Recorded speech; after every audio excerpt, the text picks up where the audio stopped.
benar, Martirio? Jangan dipukul saya! Jangan aku! Apa aku tak boleh main-main dengan kakakku? Iya, Adela. Apa? Tidak, Adela. Kalian dengar aku kenakan pakaian kepadanya seperti seorang.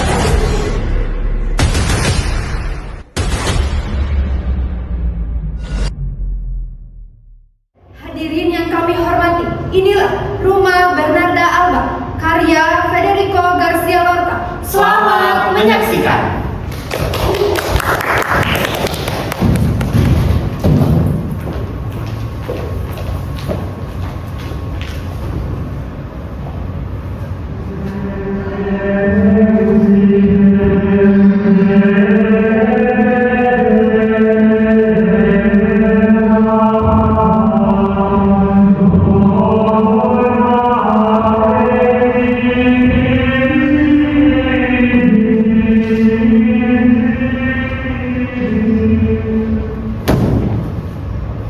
Sudah kupotong spray tidak? Hei, itu bagian Aurelia. Oh, Amustias, apakah mesti kucantumkan juga huruf pertama dari PP? Tidak. Oh, Ponsia, tolong bukakan pintu itu ke halaman belakang.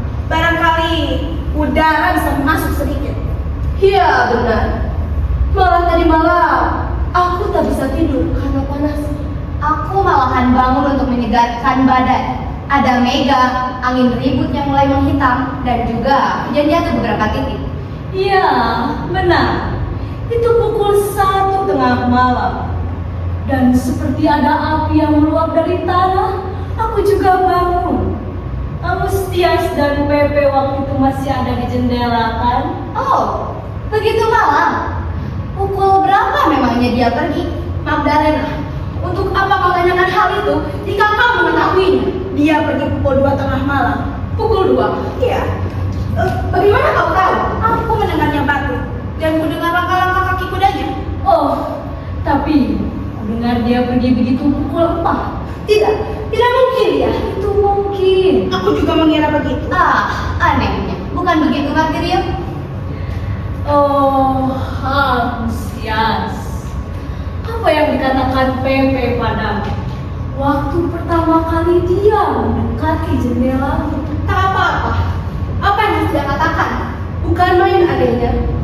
Dua orang yang tak tahu menahu cepat saling melihat ke jendela dan menjadi tunangan.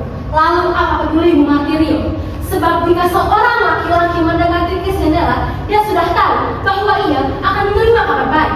Tapi dia mestinya mengatakannya padamu, tentu saja. Dan apa yang dikatakannya padamu? Dia mengatakan, "Oh, Amustias, kau tahu mengapa aku mengikuti engkau? Kuperlukan seorang wanita baik, sopan, di sampingku, dan itu ialah engkau, Amustias. Jika engkau menerima aku." Ada lagi yang dikatakannya. Hampir-hampir hatiku melompat dari mulutku. Itu pertama kalinya aku seorang dengan laki-laki, dan laki-laki yang bukan main tampannya.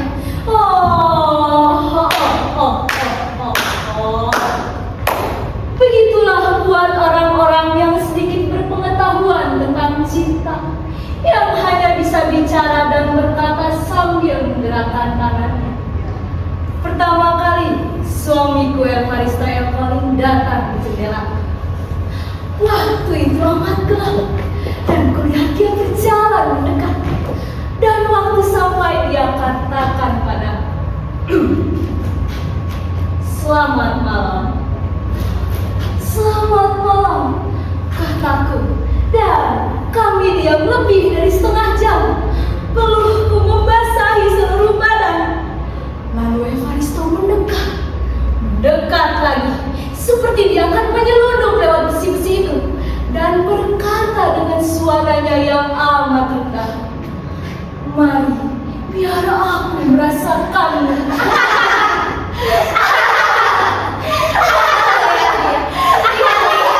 Sudahlah, nanti ibu datang. Lalu, apa yang akan diperlakukan ibu kepada kita? Oh, nanti ibu dengar. Kalian yang masih lajang, ada Sekurang-kurangnya, laki-laki 15 hari sudah tahu lebih suka pada makanan daripada tempat ini, dan lebih milih kedai minum. Dan perempuan-perempuan yang tak setuju akan hal itu hanya bisa menangis di sudut. Kamu menyukainya? Ya, aku bisa mengatasinya. Ku dapatkan satu pelajaran dari ibu. Satu kali dia katakan padaku, dan membunuh semua burungnya itu dengan palu. Adela! Adela! Lihat sebentar. Anak itu sakit. Dia hampir tidak tidur. Apa kerjanya? Tak tahulah aku apa kerjanya. Kau seharusnya lebih tahu dari aku. Kalian kan tidur hanya dihalangi oleh dinding. Dia dimakan kakinya sendiri. Jangan keterlaluan, Agustias. Aku juga melihat dia. Ia tampak seperti perempuan gila. Kalian jangan bicarakan orang-orang gila. Di sini satu-satunya tempat di mana kau tak boleh mengucapkan kata itu.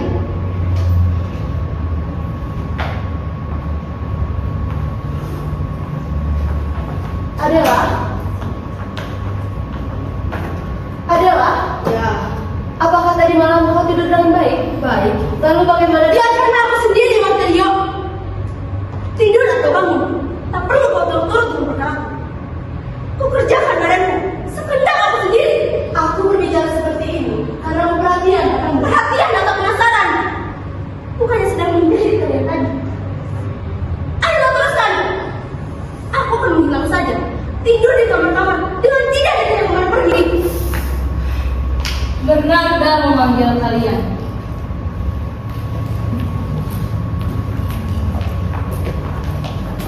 Jangan kau lihat padaku lagi. Jika mau, akan kau berikan padamu mata yang masih segar ini dan menunggu untuk menolak untukmu. Tapi putarkan dari kepalamu jika kau suka. Adalah dia itu kakak kamu. Dia temukan aku di mana-mana. Kadang-kadang dia menengok ke arah kamarku untuk melihat para kali aku tertidur. Dia tidak membiarkan aku menarik nafas dan selalu saya ingin muka itu, saya ingin badan itu tak akan jadi milik siapa-siapa. Dan tidak begitu. Badan itu akan jadi milik orang yang aku sukai. Maksudmu milik PPL Romano, bukan begitu? Apa katamu? Apa yang katakan tadi? Hiraulah cara Keras. hilangkan yang itu. Tahu apa kau? Kamu yang buatku bisa melihat menerobos dinding-dinding. Kemana kau pergi tadi malam? Waktu kau bangun, kepala dan tangan-tanganku ini punya mata jika mengenai hal macam itu. Betapapun aku berpikir, tak tahu aku apa maksudmu. Mengapa kau hampir melacak dengan diterangi lampu dan jendela terbuka? Waktu Pepe lewat di hari yang kedua, bukannya dia datang berbicara dengan kata benar. Sudahlah, jangan seperti anak-anak, jangan ganggu kakakmu. Dan jika kau suka pada Pepe Romano, tahanlah itu sendiri. Dan siapa bilang kau tak bisa kawin dengan dia? Kakakmu Agustias, dia adalah orang sakit. Dengan anak pertama dia tak akan kuat. Pinggulnya kecil. Dan seperti sudah kukatakan, kupikir dia akan mati. Jadi, Pepe akan jalankan apa yang akan dijalankan oleh semua duda di kampung ini. Dia akan kawin lagi dengan yang lebih muda, yang lebih cantik. Dan itu yang kau, pupuklah harapan itu. Lakukanlah sesukamu, tapi janganlah bertahan. Uruskan dirimu sendiri. Dasar kau penghasut, pengkhianat. Daripada membersihkan rumah, lebih baik kau pergi ke tempat tidur, bersembahyang untuk keluargamu. Kau seperti perempuan tua atau sopan santun, mencari tahu antara hal laki dan perempuan untuk mengurus tentang itu. Tak ada dari seorang pun kalian aku suka.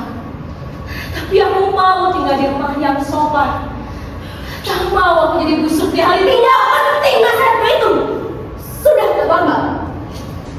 Bukan melawan kau, sebab kau hanya ragu. Tapi aku juga akan melawan ibuku untuk mematikan api ini yang membakar aku di kaki dan di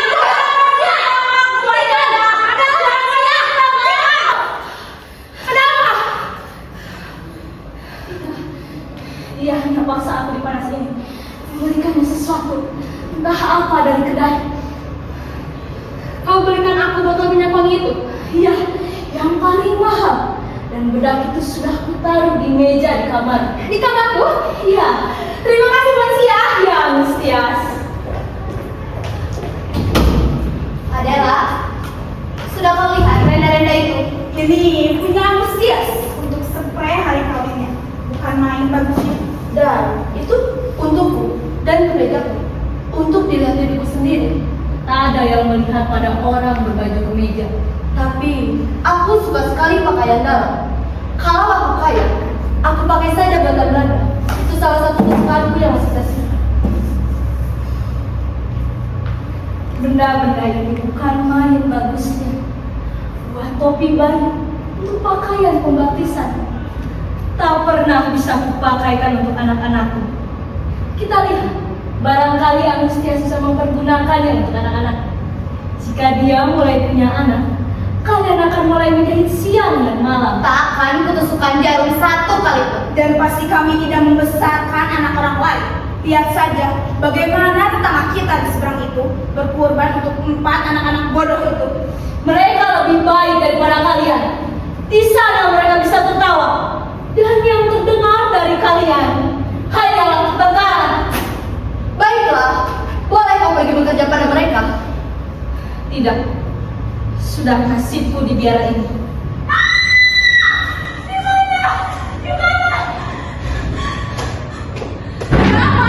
Di mana potret itu? Potret apa?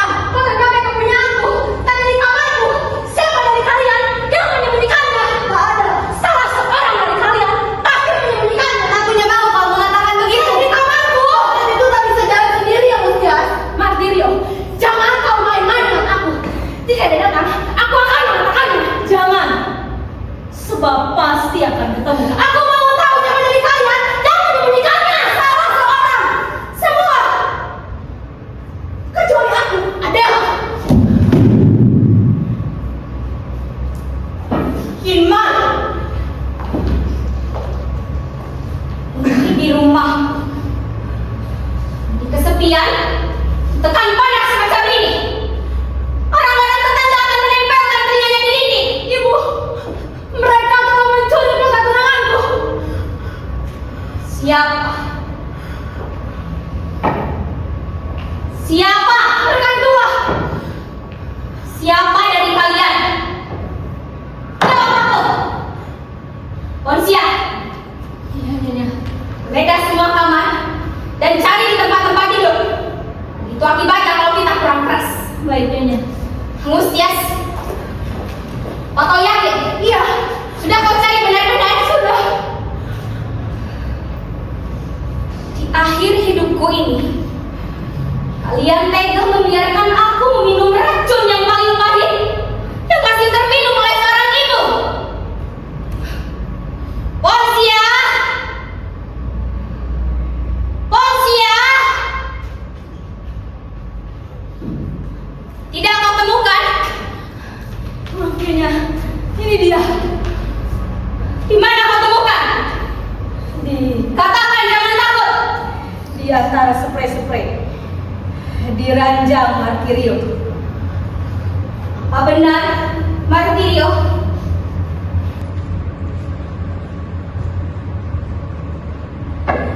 Apa benar, Martirio? Ibu, jangan ibu pukul saya. Jangan ibu pukul saya. Jangan ibu pukul saya. Aku. Mengapa kau ambil potret itu, Martirio? Apa aku tak boleh main-main dengan aku? Untuk apa aku ini? Kalian semua sudah gila. Dan kalian yang paling kami dengan pikiran-pikiran jahat. Ada orang lain yang lebih jahat lagi sampai berdiri di derajat bulat dan membiarkan dirinya dimulai kali. Busuk. Kau adalah wanita busuk. Aku tidak bersalah. Pepe Roman terpikat padaku oleh uangmu, oleh kebohonganmu, dan kadang-kadang Diam, itu sebenarnya. Diam, kukatakan. Sudah kulihat topan ini akan datang. Tapi tak kukira akan begitu cepat meletusnya. Berapa deras hujan dendam yang kalian lemparkan di atas hatiku ini. Tapi aku belum jadi tua. Belum jadi nenek-nenek.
Bicaralah.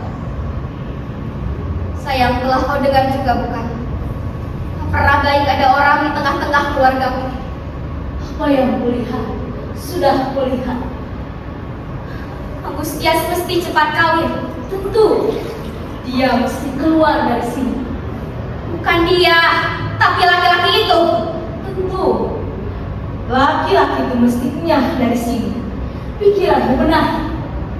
Aku tak berpikir. Ada hal-hal yang tak bisa dan tak usah kita pikirkan. Dan kamu kira dia bakal mau pergi? Apa yang khayalkan lagi, Portia? Dia tentu saja dia akan kawin dengan Agustias. Bilang, sudah terlalu kenal aku akan kau untuk tahu bahwa engkau telah bersiap-siap dengan pisau. Tak pernah kusampaikan Bernarda. Hanya aku bilang padamu, buka matamu dan kau akan lihat. Dan apa yang kau lihat? Kau selalu cerdik. Dari 100 mil jauhnya sudah kau lihat kejahatan pada orang lain. Seringkali kupikir kau bisa membaca pikiran orang. Tapi anak-anakku sendiri, sekarang kau buta. Maksudmu? Martirio. Ya, benar, Martirio. Mengapa dia telah menyembunyikan potret itu? Bagaimanapun dia katakan itu hanya main-main, apa lagi? Cukup, ini tentang keluargamu. Tapi kalau yang melakukannya tetangga di seberang, bagaimana? Mulai kuhunus lagi pisaumu itu, Portia. Tidak. Di sini terjadi hal yang penting. Aku tak mau menyalahkanmu, tapi kau tak pernah melepaskan anak-anakmu. Martirio, dia sedang jatuh cinta. Boleh kau bilang sekandang. Mengapa kau tak biarkan dia kawin dengan Enrico Manas? Mengapa pada waktu dia mau datang ke jendelanya Martirio, kau berikan kabar padanya supaya lebih baik dia tidak datang? Dan itu akan kulakukan ribuan kali lagi. Selama aku masih hidup, darahku tak boleh tercampur dengan darah keturunan Humanis. Bapaknya hanya seorang kulit.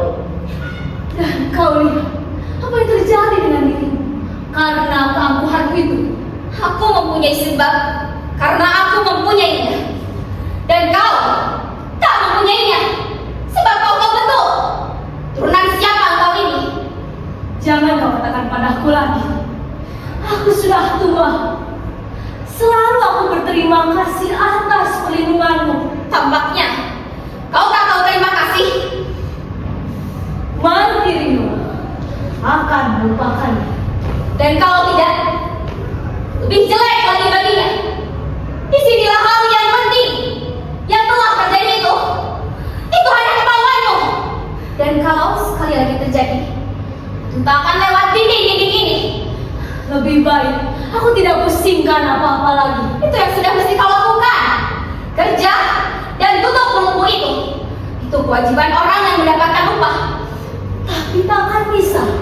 Apa kau tak mengira bahwa Pepe akan lebih baik kawin dengan Martirio? Atau dengan Adela? Ya, Adela. Dialah pasangan yang cocok buat Romano. Segalanya tak pernah menurutkan kesukaan kita. Tapi amat susah pula untuk membelokkan hasrat yang sebenarnya. Aku kira salah. Pepe bakal dengan Agustias. Begitu juga pikiran orang-orang. Sampai-sampai berada begitu-begitu. Siapa tahu, mungkin mereka akan menemukan kesukaanmu. Sudah, kita mulai lagi. Kau meluncur untuk mengisi aku dengan mimpi-mimpi jahat itu. Aku tak mau mengerti akan kau. Sebab jika aku perhatikan kau, pasti ku cakar kau. Itu takkan terjadi. Untungnya anak-anakku menghormati dan tak pernah melawan kehendakku. Itu benar. Tapi begitu kau melepaskan mereka, begitu pada mereka terbang ke puncak atap, Dan mereka akan kulemparkan dengan batu. tapi apa yang sekarang ini? Ingat usianya. Mesti kau tahu betapa besar hasrat Agustias pada tunangannya. Dan nampaknya laki-laki itu amat mendalam. Kemarin, anakku yang suruh mengatakan padaku bahwa dia lewat di jalan dengan lembunya pukul 5 subuh. Tengah 5 subuh? Bohong! Begitu yang dikatakannya padaku. Bicaralah. Sudah lebih dari seminggu yang lalu, dia selalu pulang pukul 1. Berani mati saya kalau bohong. Saya juga dengar. Dia pergi pukul 4. Tapi kau lihatnya dengan mata sendiri. Tak mau saya menampakkan diri. Apakah kalian sekarang tak suka bicara di jendela kamar? Aku bisa di jendela kamar tidurku. Apa yang sebenarnya terjadi di sini? Kau mesti berhati-hati. Tapi bagaimanapun, Pepe pernah ada di jendela rumahmu pukul 4 subuh. Kau pasti. Kita tak tahu yang pasti di dunia ini. Ibu, jangan ibu dengarkan mereka yang menguntungkan kita semuanya. Aku akan berhati-hati. Kalau orang di kampung ini mau mengemukakan saksi-saksi palsu, mereka akan berhadapan dengan kekerasanku. Jangan bicara lagi tentang ini. Terkadang orang lain menghembuskan ombak laut untuk menghancurkan kita. Dan mesti terjadi sesuatu. Akan ada apa-apa. Aku dilahirkan untuk membukakan kedua mataku ini. Dan aku akan jaga. Dan tidak menutupkan lagi. Sampai aku mati. Saya berhak mengetahuinya. Kau tak berhak apa-apa, Gustias. Kecuali tunduk kepadaku. Di sini tak ada yang boleh melangkah sejengkal lagi dengan tidak setahu aku. Dan kau, urus urusanmu sendiri. Sudahlah, semuanya pergi dari sini.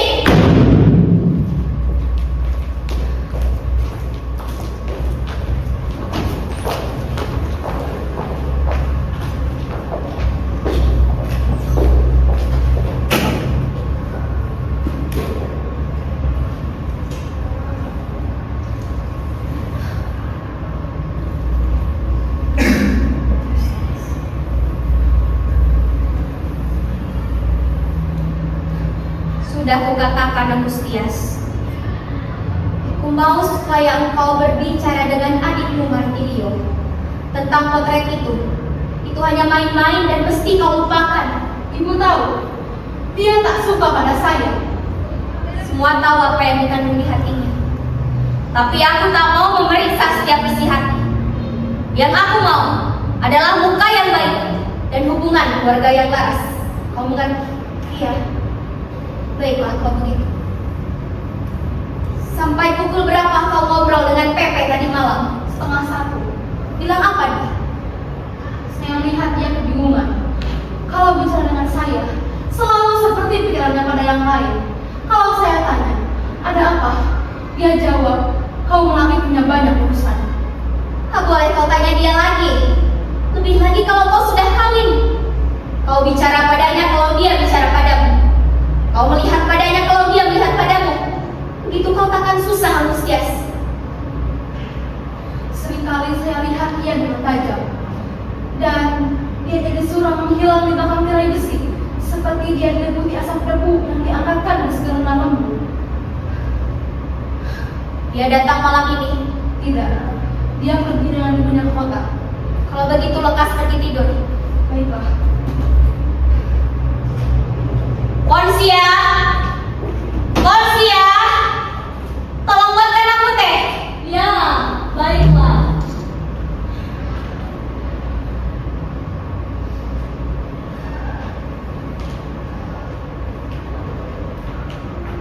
Anakmu masih juga melihat Pepe pukul 4 subuh. Dan masih juga mereka mempercakapkan kebiasaan jelek dari rumah ini. Mereka tak mengatakan apa-apa. Karena tidak bisa. Karena tidak ada daging untuk digigit. Bernarda, aku tak mau bicara. Sebab takut akan maksud-maksudku. Tapi jangan begitu pasti. Amat pasti. Siapa tahu tiba-tiba sebuah kilat menyambar. Siapa tahu tiba-tiba ada yang pukulan menghentikan hatimu berdetak. Akan ada apa-apa, Portia. Aku sudah jaga melawan tipu dayamu. Baiklah, itu lebih baik bagimu. Sudahlah, aku mau istirahat. Mau pukul berapa kamu panggil? Tidak, sama sekali jangan. Malam ini aku mau istirahat dengan tenang.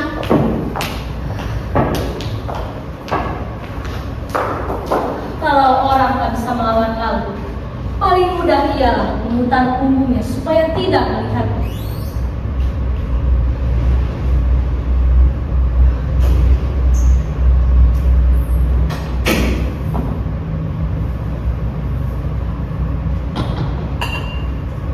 Kau belum tidur? Kukira kamu sudah tidur.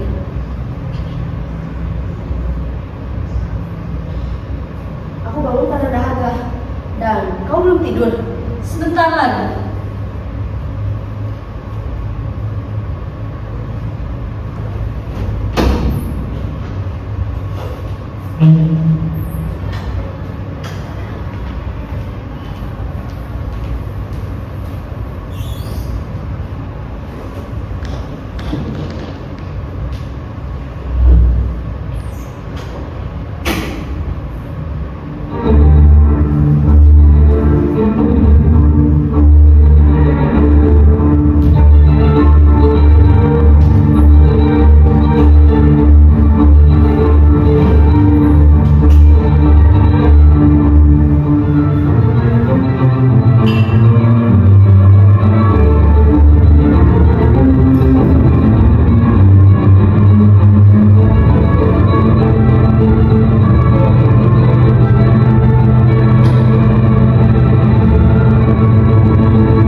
Adalah Pepe.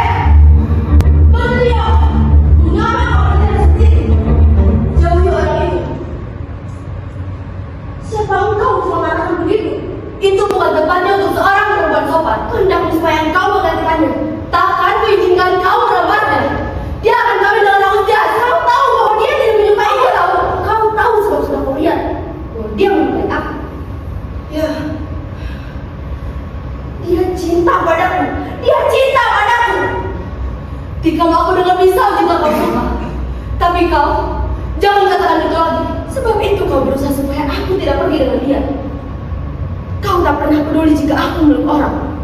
Tak berarti bagi kau. Begitu juga denganku. Dia boleh bersama Lustias. Tapi saat dia memeluk aku, tampaknya kau tak suka. Sebab kau menyukai dia juga kan? Menyukai, benar. Benar. Memang aku menyukainya. Biarkan hatiku mengoyak seperti granat penuh empedu. Aku mencintainya. Martario, aku sudah bersalah. Jangan kau peluk aku. Jangan kau menggunakan mataku. Darahku bukan darahmu lagi. Walaupun masih kulihat kau sebagai saudara, tapi kulihat kau sebagai seorang perempuan. Sudah tak ada jalan lain lagi. Siapa yang bisa tenggelam? Tenggelamlah. Pepe aman. Dia punyaku. Dia akan aku bawa ke rumput purun di tepi kali. Ya, mari kita tidur dan mari kita biarkan dia kawin dengan Lustias. Tak penting lagi bagiku. Tapi aku akan pergi ke rumah kecil terpencil di mana dia akan kawin. Melihat aku kapan saja jika dia tidak suka. Itu tak akan terjadi selama aku memiliki setes darah di badanku. Ya Tuhan, mau kemana engkau? Lari di kamar pingsan ya, Martario. Ibu, ibu, tenang, tenang. Sayangnya tak ada kilat di tanganku. Tadi dia dengan pria itu. Lihat Agrab dan penuh dengan jerami. Itu tempat tidur perempuan jahat, Adela. Sekarang tamat ada masuk suara penjara ini. Ini kulakukan dengan tongkat atau perintah. Jangan dikasih salah lagi. Tak ada yang bisa merintahkan aku kapan saja, kecuali Pepe. Adela.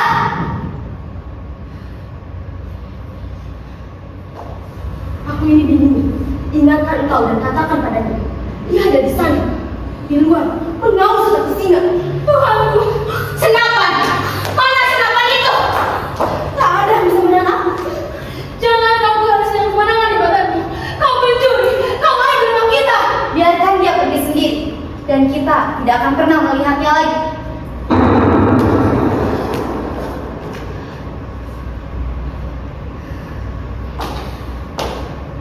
Coba berani mencarinya lagi, Adela. Tamatlah sudah dengan Pepe Romano. Tuhanku, Pepe, Tuhanku, Pepe. Kalian telah membunuhnya. Tidak. Perempuan memang tidak bisa membidik. Mengapa ibu mengatakan begitu? Dia telah lari dengan mudahnya.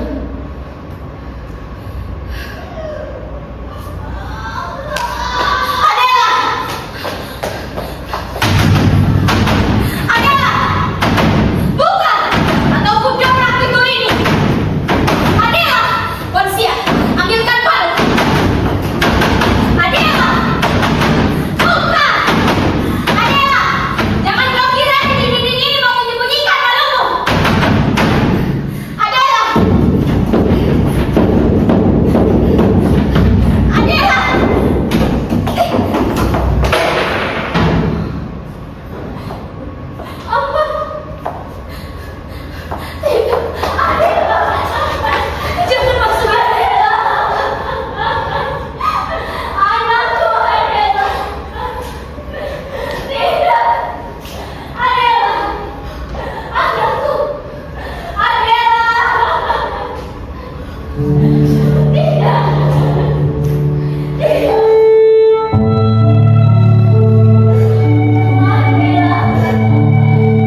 berusia 20 tahun ditemukan meninggal dunia akibat bunuh diri.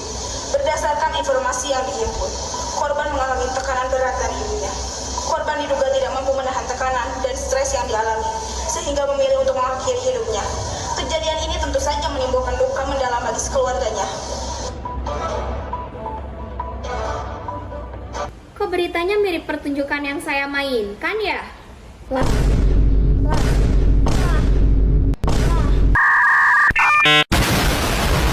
Nah, jadi kami sudah bersama para pemain dari naskah Rumah Bernarda Alba. Sebelum masuk ke Q&A-nya, kita akan memperkenalkan diri dulu dan perkenalan sutradaranya dulu. Langsung aja, silahkan. Oke, halo, perkenalkan nama saya Tina, berperan sebagai Ibu Bernarda. Halo, saya Irma berperan sebagai Amustias, anak pertama. Halo, saya Olivia, berperan sebagai Magdalena, anak kedua. Halo, saya Elena berperan sebagai Amelia, anak ketiga. Halo, saya Dela, berperan sebagai Martirio, anak keempat. Halo, saya Marsha, berperan sebagai Adela, anak kelima. Halo, saya Tania, saya Ponsia, pemeran sebagai pembantu. Dan sutradaranya yaitu Tina. Ya, betul. Saya Bima sebagai sutradara dan juga sebagai host dari Q&A ini yang akan membawakan acara ini dari awal sampai akhir. Pada kali ini kami akan melakukan Q&A dengan sesi JJD, yaitu ya, yang kami sudah sediakan di Instastory kami. Dan yang akan kami jawab adalah tentang pertunjukan Rumah Bernarda Alba ini. Oke, langsung aja ya. Saya milih pertanyaannya. Nah, pertanyaan pertama nih dari @ucup118. Ceritain dong gimana kalian bisa mendapatkan naskah itu. Jawab sama saya ya. Jadi awal proyekan kami ini disuruh untuk mencari naskah.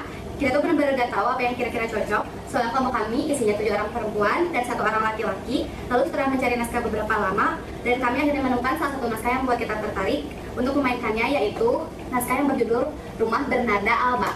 Karena di dalam naskah ini semua perempuannya dimainkan oleh perempuan.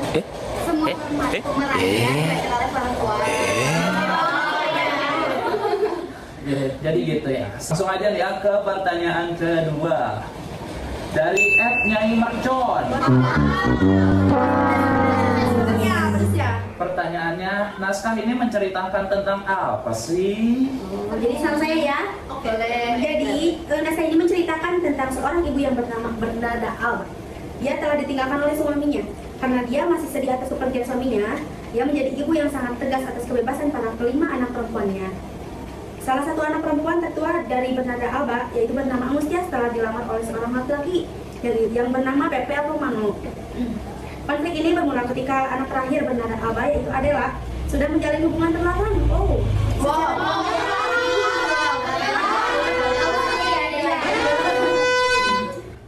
Bersama Pepe Romano, konflik ini semakin memuncak ketika Martirio mengatakan kepada Adela bahwa Pepe telah meninggal. Dibunuh. Saat Adela mendengar kabar itu, dia menjadi sedih dan stres, depresi. Lalu Adela melarikan diri untuk bunuh diri. Ngeri banget guys. Jadi Itu sekilas sinopsisnya ya. Jadi menarik. Langsung aja nih ya ke pertanyaan ketiga.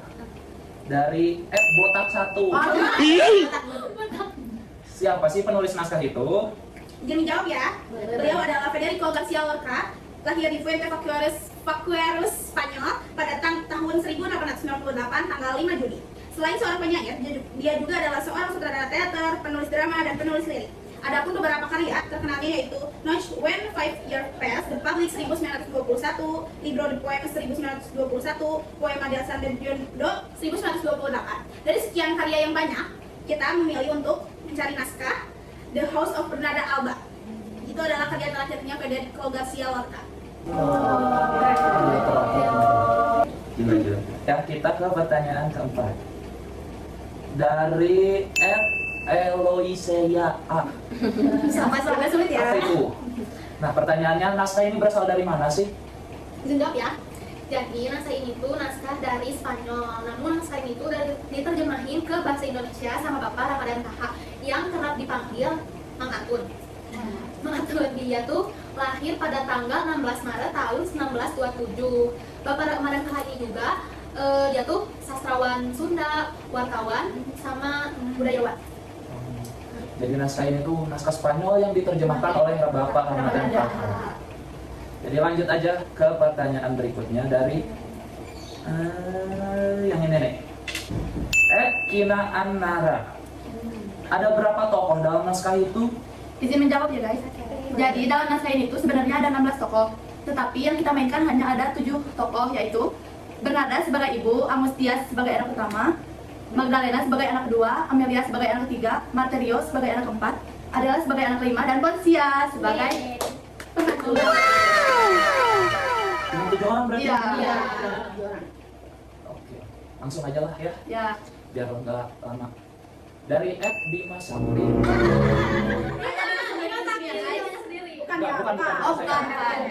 Nah, pertanyaannya ini nih, kalian mainin naskah ini secara utuh atau enggak? Oh, biar aku yang jawab ya. Naskah itu nggak dimainin secara utuh. Nah, sebenarnya naskah itu ada 3 babak di dalamnya. Tetapi kami cuma ngambil 2 babaknya aja, babak 2 dan babak 3. Nah, babak ini terdiri dari 6 adegan.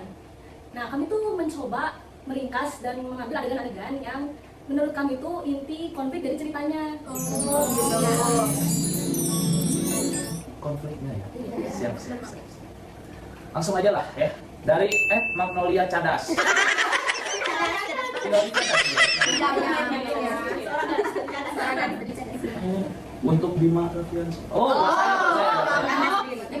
Sebagai sutradara dalam naskah ini, apa sih kesulitan yang kamu rasakan ketika menggarap 7 perempuan di kelompok kamu? Apa tuh?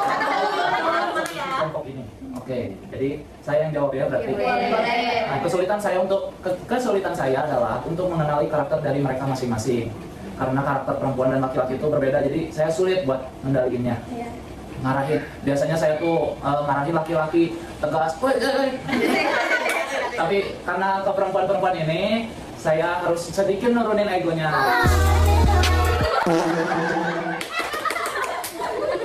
Karena perempuan katanya lebih sensitif. Begitu kesulitannya. Langsung aja lah ya ke pertanyaan selanjutnya. Dari Need Someone. Boleh ceritain nggak gimana proses kalian dalam membuat atau menggarap pertunjukan ini? Dijawab sama Ibu aja deh, Ibu. Oke, sama Ibu jawab ya. Jadi dari awal proses itu ada yang namanya praproduksi. Praproduksi itu mencari naskah, menentukan naskah yang akan ditampilkan, sampai pembentukan tim produksi dan casting. Lalu, setelah kita melewati praproduksi, kita memulai produksinya seperti latihan, diawali dengan rutinitas olah tubuh dan olah vokal, blockingan juga, hingga menampilkan pertunjukan yang sudah kami latihkan. Setelah itu, kami mengupload hasil dokumentasi pertunjukan berupa video pementasan ke channel YouTube Viva Theater 10. Dan jangan lupa juga like, comment, share, and subscribe. Jangan lupa subscribe. Oke, ke pertanyaan terakhir aja ya, karena sudah lama sepertinya. Dari Pengagum Walid 1. Bukan. Pesan apa yang dapat diambil dari lakon Rumah Bernarda Alba ini? Jadi pesan yang dapat diambil dari lakon ini yaitu jangan biarkan keinginan dan nafsu kalian menguasai kalian.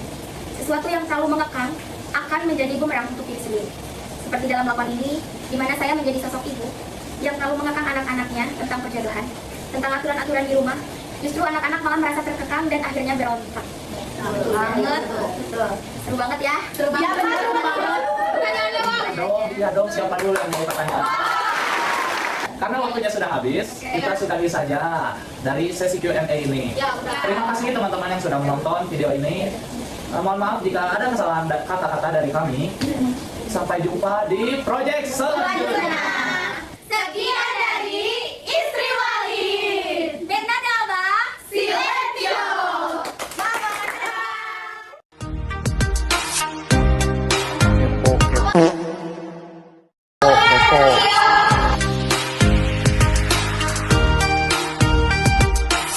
Tujuh, 8, 9, 10, 11 dah.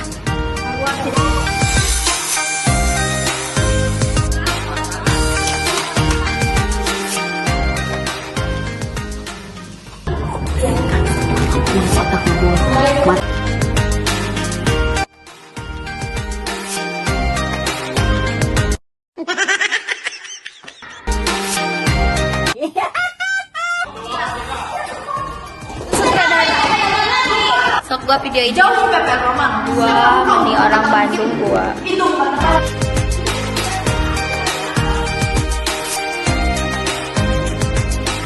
Nih Ibu. Istighfar, astagfirullah.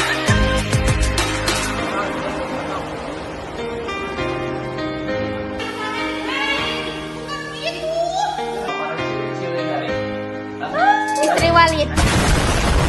Manusia hidup. Manusia hidup. Estoy harto, en verdad amigos. El día que evolucione